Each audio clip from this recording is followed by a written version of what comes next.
네, 뉴욕 증시 마감 상황 가장 빠르게 전해드리겠습니다. 임하람 뉴욕 특파원님 연결되어 있습니다. 특파원님 안녕하세요. 네, 안녕하세요. 이마람 구원입니다. 네, 네, 안녕하세요. 안녕하세요. 우선 종가가 어떻게 됐는지 한번 쭉 정리 좀 해주세요. 네, 오늘 이제 월요일로 또 새로운 한 주 거래가 시작이 되었습니다. 뉴욕 증시 3대 지수 모두 전장 대비해서 소폭 하락한 수준에서 마감했습니다. 오늘 지금 다우 지수가 전장 대비 0.63% 하락 마감을 했고요. S&P 500 지수는 전장 대비 0.89%, 나스닥 지수 전장 대비 1.12% 방금 10분 전에 뉴욕 증시 3대 지수 마감을 했습니다. 3대 지수 모두 장중에 상승과 하락을 거듭을 하면서 지금 3거래일 연속해서 상승세를 시도를 하기는 했지만 우선은 하락 마감으로 마무리를 한 모습입니다. 네, 간밤 국제금융시장 동향 간단히 살펴보면요. 우선 채권금리 소폭 상승하는 흐름 나타냈습니다. 미10년물 채권금리가 지금 5bp가량 상승을 하면서 3.87% 나타내고 있는데요. 전 거래일 대비해서는 소폭 상승했지만 여전히 일주일 전의 수치였던 4%에 비해서는 큰 폭으로 레벨이 낮춰진 3.87% 나타내고 있습니다. 외환시장 같은 경우 달러화도 급격한 약세를 조금 되돌리는 모습 나타냈습니다. 주요 6개 통화에 대한 달러 가치를 반영한 DXY 달러 인덱스인데요.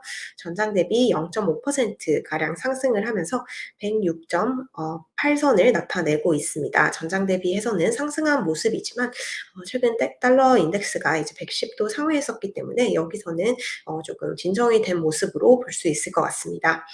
네, 유가는 하락을 했는데요. 12월물 WTI 가격 전장 대비 3.47% 하락한 배럴당 85.87달러에 거래를 마쳤습니다. 네, 지금 가상화폐 시장의 혼란은 이 주식시장이라든지 국제금융시장과는 이제 또 다르게 엄청난 혼란이 계속 이어지고 있습니다. 지금 비트코인이 현재 시간으로 24시간 전에 대비해서 소폭 하락한 16,240달러대에 나타내고 있는데요. 다시 16,000달러대 선으로 근접을 해가고 있는 모습입니다. 네. 일단 전반적으로 지난주에 흥분을 조금은 가라앉히면서 시장이 방향성을 좀 탐색하지 않나라는 생각이 드는데 일단 막판에도 좀 변동성이 있었습니다. 막판에 지수가 좀 밀린 것 같은데요. 많은 분들께서 지금 실시간으로 유튜브 채팅창에도 왜 막판에 밀렸는지 궁금하다라는 것도 올려주고 계십니다. 전반적인 분위기를 정리해 주시면 좋을 것 같아요. 네, 지금 이제 지난주, 다들 아시다시피 뉴욕 증시 역대급 한 주를 보냈습니다. 지난 한 주의 뉴욕 증시 3대 지수 한 주간 수익률이 이제 코로나 팬데믹 저점 이후 증시가 굉장히 빨리 반등을 했었던 2020년 3월 이후 최대폭을 기록을 했었는데요. 이런 급등이 생겼던 만큼 잠깐 쉬어가는 국면, 그간에 좀 흥분을 가라앉히는 하루 장이었다라고 평가를 할 수 있을 것 같습니다. 뉴욕 증시 3대 지수 모두 숨고르기 장세에 들어선 모습이고요. 워낙 그간의 상승폭이 컸기 때문에 이에 대한 되돌림, 그리고 주가가 좀 지나치게 단기간 많이 튀어오른 것이 아닌가에 대한 오버슈팅 우려가 주가에 약간 하방 압력을 미친 것 같습니다. 지난 한 주간 나스닥이 무려 8.1%, S&P 500은 5.9%, 다우는 4.2%가량 상승을 했기 때문에요. 오늘 이제 소폭 내려간 것은 어떤 기술적인 되돌림 측면으로 볼 수 있을 것 같습니다. 장 막판에 가면서 이제 낙폭이 조금 더 확대되는 흐름을 보였는데요. 지금 주말간에 이제 후에 조금 자세하게 소개해 드리겠지만 주말간 이 연준의 속도 조절론에 찬물을 끼얹는 이제 발언도 나왔고요. 그리고 월가에서도 이번 랠리가 조금 시장의 방향을 강세장으로 바꿨다고 보기에는 아직까지는 조금 어려울 수 있다라는 진단도 오늘 장중에 좀 상당히 많이 나왔습니다. 이런 것들이 종합적으로 작용해서 이제 보합에서 수준 등락을 하던 뉴욕 증시가 막판에 고꾸라진 것으로 볼 수 있을 것 같습니다. 하지만 낙폭은 크지 않았습니다. 뉴스 뭐 여러 가지 있었지만 제일 눈에 띄는 거는 역시 이 브레이너드 연준 부의장이 올리는 속도를 좀 곧 낮춰야 되겠다 이런 얘기를 해서 분위기 좋았는데 그 뒷마디를 보면 뭐 좀 다른 얘기를 해서 장 막판에 이게 트레이더들은 조금 더 나쁘게 갑자기 해석하는 게 아닌가 그런 분위기도 있네요. 그분이 뭐라고 정확하게 얘기했나요? 네. 오늘 이제 연준의 부의장인 레이얼 브레이너드 부의장이 공개 발언을 했습니다. 레이얼 브레이너드 연준 부의장 우선 이제 가장 먼저 한 말은 좀 시장이 긍정적으로 볼 수 있는 멘트를 했는데요. 아마도 곧 있어서 우리가 금리 인상 속도를 늦추는 것이 적절할 수 있다라는 얘기를 했습니다. 사실 지난주 증시 랠리가 연준의 이 속도가 조금 긴축의 속도가 조금 느려질 수 있다라는 요 기대에 전적으로 기대를 해서 굉장히 많이 오른 부분이 있기 때문에 레이얼 브레이너드 연준 부의장의 금리 인상 속도를 늦출 수 있다라는 발언은 호재로 해석이 됐습니다. 이 브레이너드 부의장의 말처럼 지금 금리 인상 속도를 조만간 줄일 것으로 보이기 때문에 이제 지금 4번 연속 75bp 금리 인상 자이언트 스텝을 단행했지만 다음 회의부터는 아무래도 이제 75bp보다는 50이라든지 더 작은 폭의 금리 인상을 단행을 할 것으로 예상이 됩니다. 하지만 이제 이렇게 말을 한다고 해서 긴축을 이제 중단을 하겠다라는 의지를 표현을 한 것은 분명히 아니고요. 계속해서 우리는 꾸준히 긴축을 이어가기는 하겠지만 그 인상 속도를 조금 늦추는 것이다라고 이렇게 좀 이런 뉘앙스를 전달을 했기 때문에 결국 장에서도 이런 말을 무조건적으로 랠리 요인, 무조건적으로 올라가는 이런 요인으로 해석하기는 어려울 수 있다라는 인식이 장 막판 조금 조심스러운 하락세를 이끈 것 같습니다.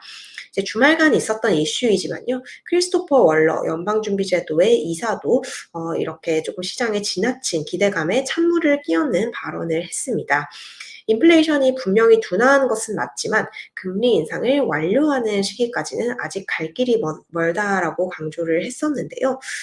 이제 월러 의사 같은 경우 12월 FOMC 회의에서 50bp 인상을 고려하고 있다라고 얘기를 했지만 인플레이션이 목표치에 가까워질 때까지 금리는 한동안 높은 수준을 유지할 것이다라고 얘기를 했습니다. 이게 연준이 금리 인상 속도의 폭을 늦춘다는 것과 금리 인상을 중단하는 것, 또 혹은 금리를 인하하는 것은 좀 완전히 다른 얘기입니다. 하지만 이 시장이 조금 금리 인상 속도를 조절한다는 것에 좀 지나치게 아무래도 좀 흥분을 했었던 부분이 아닌가라는 이런 해석이 일부 있는 것 같습니다. 이번 주에는 이제 연준 위원들의 발언이 포커스인데요. 10명이 넘는 연준 고위 인사들이 이제 공개 발언을 하게 됩니다. 그렇기 때문에 이 지난주에 나왔던 10월 CPI라든지 향후 연방준비제도의 FOMC 회의의 금리 인상 속도에 대한 이런 연준 위원들의 속내를 좀 들어볼 수 있는 타이밍입니다. 그렇기 때문에 계속해서 나오는 연준 위원들 발언에 주목하셔야 될 것 같습니다. 연준 위원들의 발언에 따라서 시장이 좀 움직일 것 같다라고 말씀드렸는데 계속해서 이 주말에 나온 발언으로도 이렇게 처음 시작부터 시장이 움직이는 모습을 볼 수 있습니다. 네. 어쨌든 우리가 주목하고 있는 건 인플레이션입니다. 지난주 시장의 급등을 불러온 그 발단도 CPI가 예상치보다도 낮게 나왔다. 이 부분에 좀 크게 환호를 했었는데 결국에 인플레이션에 대해서 월가에선 어떤 식의 해석을 지금 내놓고 있는 걸까요? 네. 결국 이제 인플레이션이 가장 중요한 키라고 볼 수 있습니다. 우리가 주시하고 있는 연준의 행동, 그리고 연준의 향후 정책 경로 또한 전적으로 인플레이션이 과연 고점을 찍었는지, 그리고 이제 전환점을 돌아섰는지에 달려 있는 상황입니다. 이 인플레이션 전망에 대해서 오늘 월가에서 조금 의미 있는 보고서가 나왔는데요. 월가 최대 투자은행인 골드만삭스가 인플레이션 전망이 조금 이제 인플레이션이 내년에 큰 폭으로 둔화할 수 있다라는 다소 좀 긍정적인 전망을 내놨습니다. 골드만삭스 분석가들 주말간 투자자들에게 이런 내용이 담긴 서한을 보냈다라고 하는데요. 내년에 근원 인플레이션, 특히 이 연준이 선호하는 물가 지표로 알려진 근원 PCE 가격 지수가 큰 폭으로 떨어질 것으로 예상을 한다라고 전망을 했습니다. 지금 지난 9월 기준으로 가장 마지막으로 발표된 연준이 선호하는 근원 PCE 가격 지수, 지난해 같은 기간 대비 5.1% 상승을 한 것으로 집계가 되고 있습니다. 골드만삭스의 이 프로젝션에 따르면 이 근원 PC 가격 지수가 내년 말에는 2.9% 수준으로 떨어질 것으로 전망이 되고 있습니다. 즉 이제 지난 9월 수치보다 가장 최근에 발표된 수치보다 거의 절반 가까이 절반 수준으로 이제 인플레이션 물가 상승률이 둔화할 수 있다라고 있다라는 이런 전망을 한 건데요. 또 이제 2.9%까지 만약에 코어 PC 가격 지수가 떨어지게 되면요. 지금 3% 아래로 유의미하게 인플레가 조금 진정이 되는 흐름으로 볼 수 있을 것 같습니다. 골드만삭스 왜 이렇게 인플레가 둔화할 것으로 보이냐라는 근거를 세 가지로 들었는데요. 가장 먼저 이 모든 거를 촉발하기 시작한 것 바로 공급망 교란인데요. 이 공급망 교란이 점차적으로 점진적으로 해소가 될 것으로 예상이 되고 또 지금 계속해서 좀 인플레이션을 일으키고 있는 임대료, 렌트라든지 주거비 그리고 임금의 상승폭이 다소 진정이 될 것으로 보인다라고 전망을 했습니다. 하지만 이 골드만삭스 전문가들도 앞서 월가 전문가들이 지적하고 있는 부분을 그대로 다시 한번 강조를 했는데요. 물론 이제 내년 말에 인플레이션이 2.9로 떨어진다고 하더라도 이거는 지금 연준이 장기 목표 인플레이션으로 제시를 하고 있는 2%를 상회를 하는 수준입니다. 그렇기 때문에 2.9로 떨어졌다고 해서 우리가 뭐 연준이 긴축을 중단한다 혹은 금리 인상을 중단한다 이건 전혀 예상을 할 수가 없는 부분이다라고 얘기를 했고요. 이 골드만삭스의 분석가는 연준의 입장에서는 인플레가 큰 폭으로 떨어지는 것, 즉 물가 상승률이 큰 폭으로 완화가 되는 것과 인플레이션이 연준의 목표치인 2%대로 돌아가는 것은 두 가지의 별도의 다른 얘기다라고 주장을 했습니다. 인플레이션이 이렇게 2%대로 떨어질 것으로 지금 전망을 하고 있지만 이 근원 인플레이션 전망치는 연준이 현재 전망하고 있는 그 FOMC 전망치보다 여전히 높은 상황이다라고 전망을 했습니다. 그러면서 이제 시장이 전망하고 있는 인플레 전망치가 조금 과도하게 낙관적으로 보일 수 있다라고 지적을 했습니다. 네, 그렇군요. 어쨌든 골드만삭스가 이렇게 얘기한 건 좀 의의가 있어 보이고 뭐 인플레이션이 내려갈 거는 같다 이렇게 좀 확실하게 얘기한 것 같고 그렇지만 이자율이 어떻게 될런지 특히 실질 이자율 그다음에 주식시장이 어떻게 될런지는 다른 문제다. 그래도 어쨌든 인플레이션이 내려올 것 같다고 얘기한 거는 오랜만에 보는 좀 그동안에 보지 못했던 그런 리포트 같습니다. 그리고 시장 그 움직임에 대해서도 우리 저번에 모건 스탠리의 마이클 윌슨 계속 약세 논자다가 얼마 전에 단기적으로 오를 수 있다고 얘기했는데 진짜로 올랐어요. 지금은 뭐라고 얘기하나요? 네, 지금 이제 모건 스탠리 같은 경우 올해 들어서 가장 좋은 전망을 한 하우스입니다. 모건 스탠리가 연초부터 계속해서 이제 주구장창 이 시장이 약세장에 빠져들 것이다라고 가장 강하게 그리고 가장 선제적으로 전망을 했었고요. 약 한 달 전부터는 이 투자 의견을 전략적 강세로 이제 좀 바꿨습니다. 장기적으로 봤을 때 이 주식시장 자체가 강세장으로 돌아선 것으로 본 것은 아니지만 일단 4주 정도는 어떻게 보면 증시가 조금 단기적으로 위쪽으로 튀어오를 가능성이 있다라고 전망을 하고 있는데요. 역시나 이제 주식이 지난주에 엄청나게 조금 랠리를 보이면서 모건 스탠리의 전망이 좀 상당히 좀 잘 맞아떨어지고 있는 상황입니다.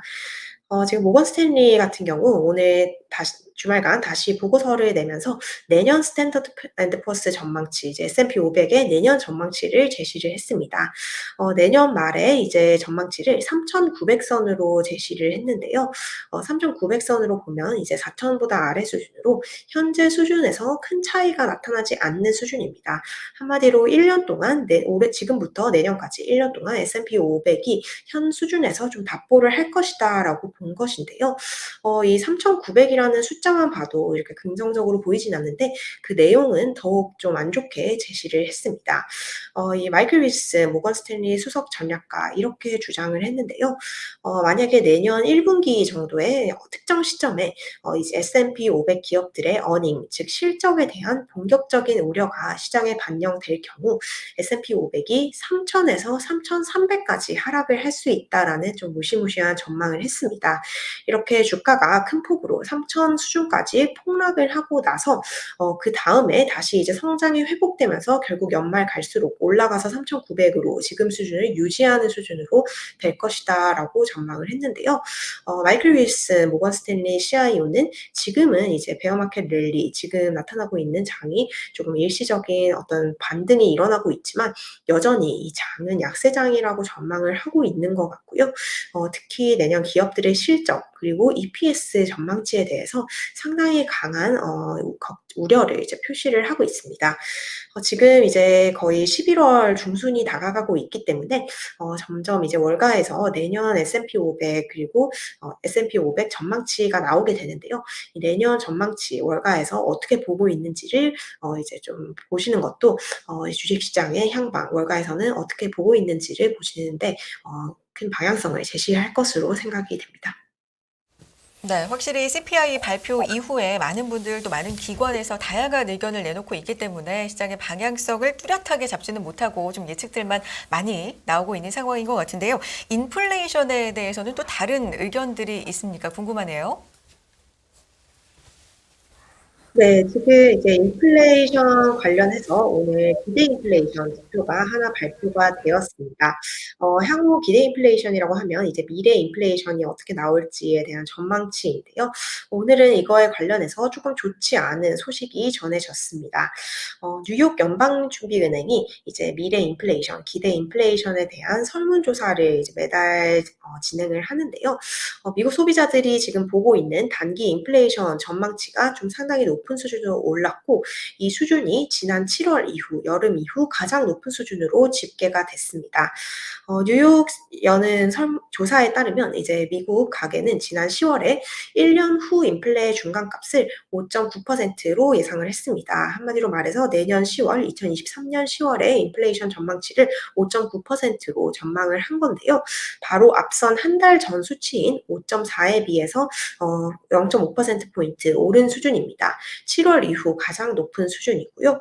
또 이제 중기 인플레이션 전망치도 상승을 했습니다. 3년 기대 인플레이션 전망치가 3.1% 그리고 5년 기대 인플레이션 전망치가 2.4%로 오르면서 모두 전월 대비 상승하는 흐름을 보였습니다. 이제 뉴욕 연은은 이렇게 기대 인플레가 상승한 이유로 휘발유 가격을 들었습니다. 휘발유 가격이 오를 것으로 예상이 되기 때문에 오히려 장기 인플레가 오를 것이다라고 얘기를 했는데요. 물론 이제 기대 인플레이션 수치가 오르기는 했지만 큰 폭으로 오르지는 않았고요. 장기적인 이 범위 안에 들어가 있기 때문에 시장에 미치는 영향이 크지는 않았던 것으로 보입니다. 예, 후행적인 CPI는 좀 확실히 내려가고 있는 것 같은데 기대 인플레이션은 오히려 그렇게 쉽게 내려오지 않는다. 그런 거네요. 좀 기대 인플레이션에 관련돼서 조금 더 봐야 되겠네요. 앞으로 나온 다음에 어떤 기대를 갖는지. 그 종목, 섹터, 그다음에 개별 기업 뉴스 이런 것도 좀 전해 주십시오. 네, 오늘 이제 3대 지수가 약간 쉬어가는 흐름 보이면서 S&P 500 구성하고 있는 섹터별로 혼조된 흐름 나타났습니다. 우선 S&P 500 구성하고 있는 섹터 중에 부동산이라든지 금융, 기술, 그리고 필수 소비재 관련 섹터 하락하는 흐름을 보였고요. 여타 기업들, 헬스케어와 같은 기업 섹터는 상승하는 모습을 보였습니다. 오늘 빅테크는 혼조된 흐름을 보였지만 대부분 하락하는 흐름 나타냈습니다. 애플, 그리고 마이크로소프트, 구글, 테슬라 모두 이제 일제히 하락을 하는 모습을 보였고요. 테슬라가 2.5% 이상 빠졌고 아마존과 마이크로소프트가 2% 이상씩 빠지는 모습을 나타냈습니다. 지금 테크 프런트에서 계속해서 좀 안 좋은 소식이 들리고 있습니다. 이 아마존 관련해서 지금 감원 소식이 전해졌는데요. 뉴욕타임스 보도에 따르면 아마존이 이제 이번 주부터 본사와 기술 부문에서 직원 1만 명 가량을 해고를 할 예정입니다. 테크에서 정말 이 감원 칼바람이 불고 있는데요. 이런 소식에 따라서 주가가 이제 하락하는 흐름을 나타냈습니다. 또 애플 또한 고용에 신중을 가하고 있다라는 얘기를 밝혔습니다. 이에 따라서 주가는 약보합 흐름을 보였습니다. 오늘 반도체 종목 중에 이제 대장주인 AMD가 3% 가까이 상승하는 흐름을 보였습니다. AMD는 오늘 이제 월가에서 투자 의견 상향을 2개 정도 받았는데요. 월가에서 평가가 더 긍정적으로 나오면서 주가가 상승을 하는 흐름을 나타냈습니다. 오늘 실적 발표한 기업이 있는데요. 타이슨 푸드입니다. 닭고기나 육류를 판매하는 기업인데요. 실적 같은 경우는 이제 순이익은 부진했지만 매출은 시장 예상을 웃돌았습니다. 하지만 그럼에도 불구하고 이 타이슨 푸드 관련해서 CFO가 체포되는 이런 소식이 전해지고 있는데요. 이런 소식이 전해진 가운데 주가는 3%가량 하락을 했습니다. 네. 종목 섹터 이슈들 정리까지 도와주셨습니다. 가장 빠르게 뉴욕 증시 마감 상황 전해주셨고요. 이말람 뉴욕 특파원이었습니다. 고맙습니다. 감사합니다. 감사합니다.